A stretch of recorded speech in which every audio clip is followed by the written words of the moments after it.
Lord Lister était très impopulaire à son époque et il eut à se battre seul contre tous pour défendre sa théorie des antiseptiques. Et en fin de compte, tout le monde a fini par lui donner raison. Cela a pris du temps.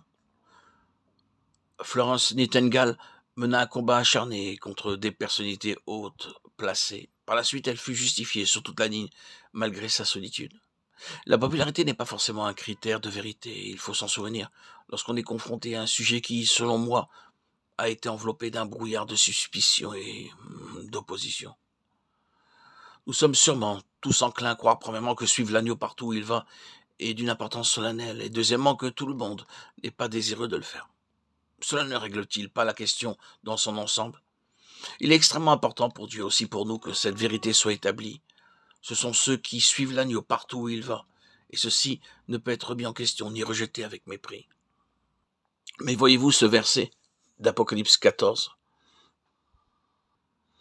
s'applique à un groupe d'individus bien particulier. Il se distingue des autres précisément par cette caractéristique. Observez-les, identifiez-les. Ils constituent un groupe de personnes rachetées hors du monde. Ils n'ont pas été simplement tirés du monde ou pris dans le monde, mais extirpés de celui-ci. Ils ont été rachetés pour être les prémices de l'agneau. Ils se tiennent avec lui sur la montagne de Sion. Et notez bien que la position dans laquelle ils se trouvent est antérieure aux premières scènes de jugement. Ce groupe-là est dans le ciel. On ne peut pas s'y tromper, et par conséquent, il s'agit non de la Sion terrestre, mais de la Sion céleste, cette dernière se trouvant dans le ciel. C'est la Sion d'Hébreux, chapitre 12. Vous êtes approchés de la montagne de Sion, la Jérusalem céleste. C'est de cette Sion-là qu'il s'agit ici. Il est nécessaire de souligner cet aspect parce que le livre de l'Apocalypse fait état d'une autre Sion et d'une autre phalange issue des tribus d'Israël. Ceci se trouve au chapitre 7. Et il ne s'agit pas du groupe du chapitre 14. Le groupe du chapitre 14 est céleste et chante dans le ciel devant le trône. Ce qui caractérise ces gens, c'est leur degré élevé de spiritualité. Ils incarnent la nature céleste plus que tous les autres et avant tous les autres.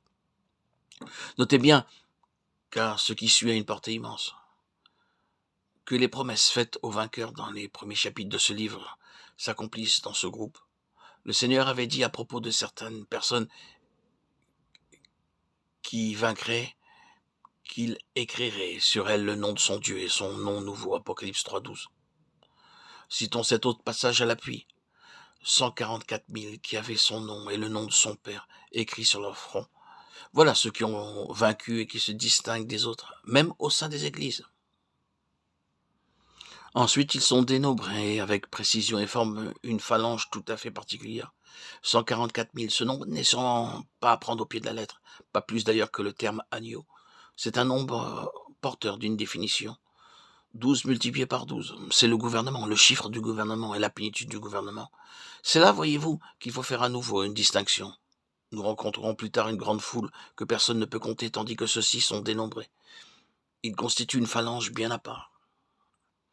Je regardais, et voici l'agneau se tenait sur la montagne de Sion, avec lui 144 000 personnes qui avaient son nom et le nom de son Père écrit sur leur front. J'entendis du ciel une voix, comme un bruit de grosse eau, comme le bruit d'un grand tonnerre. Et la voix que j'entendis était comme celle de joueurs de harpe, jouant de leur harpe. Ils chantaient un cantique nouveau, devant le trône et devant les 4 êtres vivants et les vieillards. Et personne ne pouvait apprendre le cantique si ce n'est les 144 000 qui avaient été rachetés de la terre. Ce sont ceux qui ne se sont pas souillés avec des femmes, car ils sont vierges. Ils suivent l'agneau partout où il va. Ils ont été rachetés d'entre les hommes comme des prémices pour Dieu et pour l'agneau. Et dans leur bouche, il ne s'est point trouvé de mensonge, car ils sont irréprochables. Apocalypse 14, 1, 5.